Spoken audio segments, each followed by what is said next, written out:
Halo guys, Perkenalkan, nama saya Diba Agalifi. saya Faiza Fadila. Saya Hapsa Ramadhani. Saya Raisa Salsabila.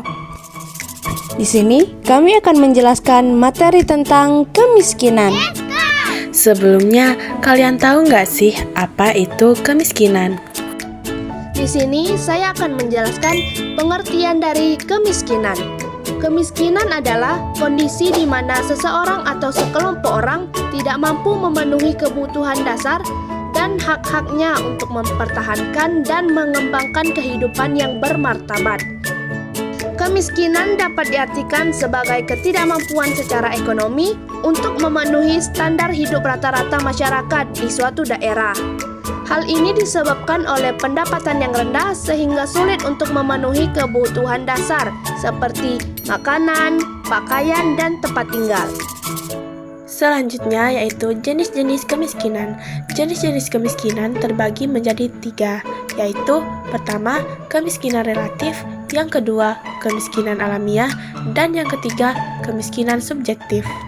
Yang pertama, kemiskinan relatif. Kemiskinan yang disebabkan oleh kebijakan pembangunan yang belum merata sehingga belum dapat menjangkau seluruh masyarakat.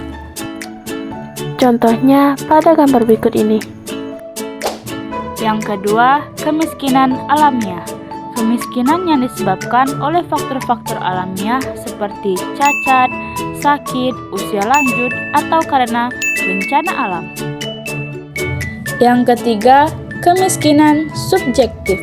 Kemiskinan subjektif merupakan persepsi individu bahwa ia tidak mampu memenuhi kebutuhannya. Selanjutnya yaitu definisi kemiskinan. Secara umum, definisi kemiskinan adalah suatu kondisi ketika seseorang atau kelompok tidak mampu untuk memenuhi kebutuhan dasarnya, seperti kebutuhan pangan, sandang, tempat tinggal, pendidikan, dan kesehatan yang layak. Hal ini juga biasanya ditentukan oleh pemerintah melalui penetapan garis kemiskinan yang ditentukan dengan ekonomi, karena tingkat kesejahteraan masyarakat ditentukan oleh kebijakan ekonomi pemerintah.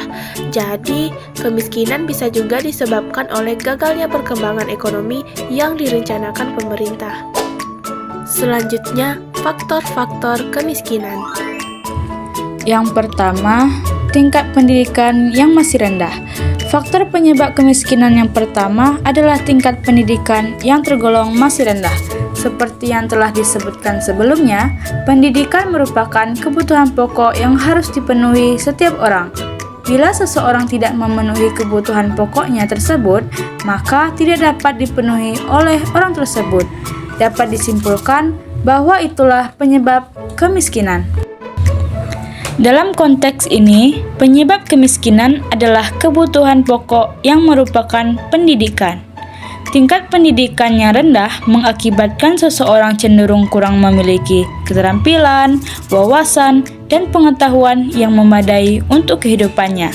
Sedangkan untuk dunia kerja maupun dunia usaha, pendidikan adalah modal untuk bersaing dalam mendapatkan kesejahteraan nantinya. Oleh karena itu, terjadi banyak pengangguran dan penyebab kemiskinan disebabkan oleh tingkat pendidikan yang rendah ini.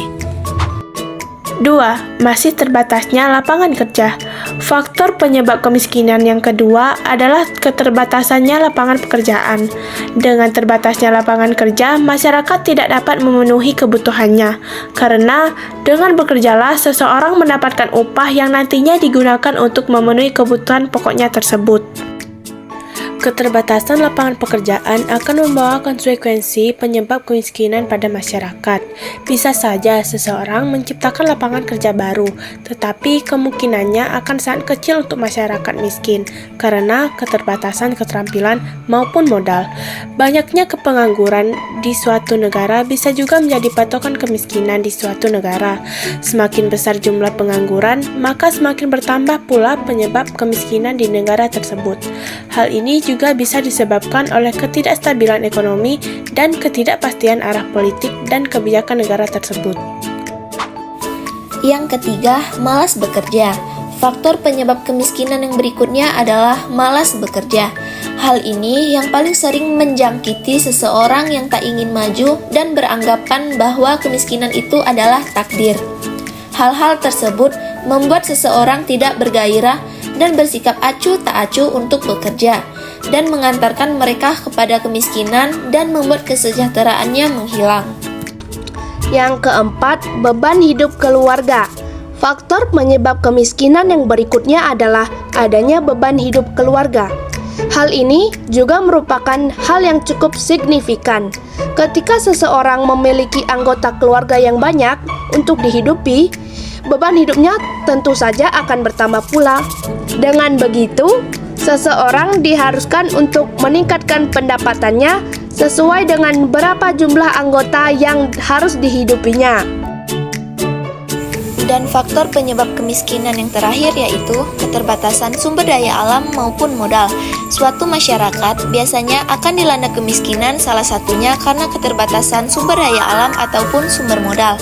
Hal ini terjadi karena alam sekitar yang memang tidak lagi memberikan keuntungan. Ketika sumber daya alam miskin atau tidak dapat diolah lagi, itulah salah satu penyebab kemiskinan. Terkadang hal tersebut terjadi memang bukan karena kehendak masing-masing orang. Bisa saja hal tersebut terjadi karena bencana alam yang melanda suatu daerah. Bencana alam akan menyebabkan semua potensi alam, infrastruktur, maupun kondisi psikologis orang-orang yang terdampak mengalami kerusakan. Kadang memang hal tersebut akan dapat diatasi dan kadang bahkan tidak ada yang bisa berbuat apa-apa.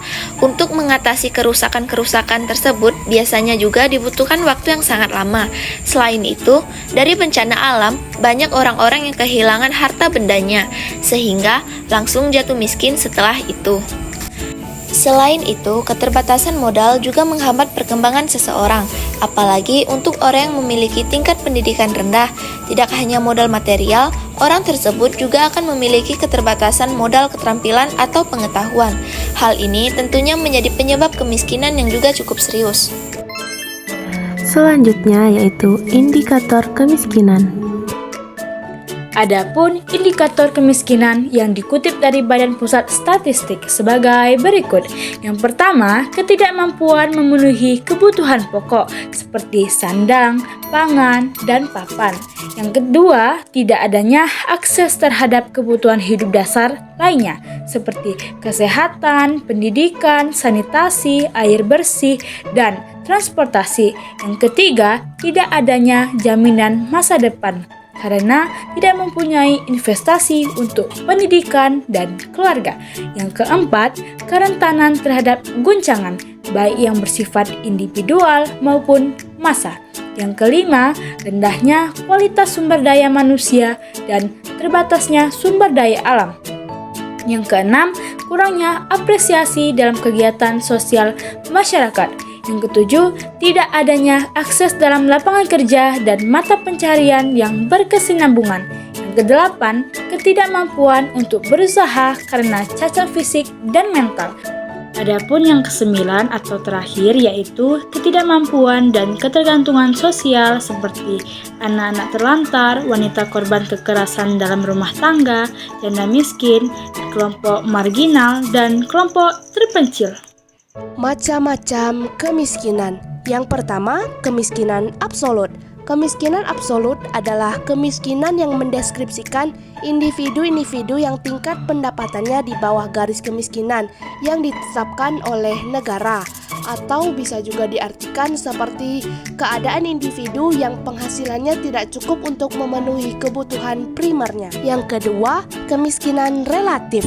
Kemiskinan relatif adalah kemiskinan yang diakibatkan oleh kebijakan pembangunan yang belum merata, sehingga belum dapat menjangkau seluruh masyarakat. Yang ketiga, kemiskinan kultural.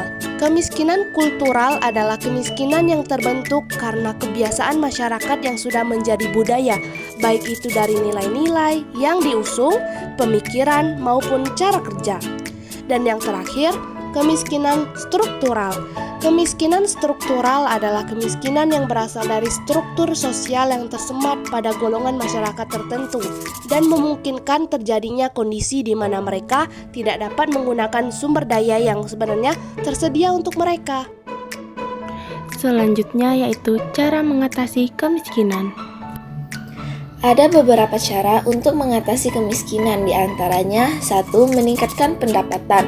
Meningkatkan pendapatan masyarakat dapat dilakukan dengan berbagai cara, seperti menciptakan lapangan kerja, memudahkan akses pendidikan dan kesehatan, serta membangun infrastruktur secara merata.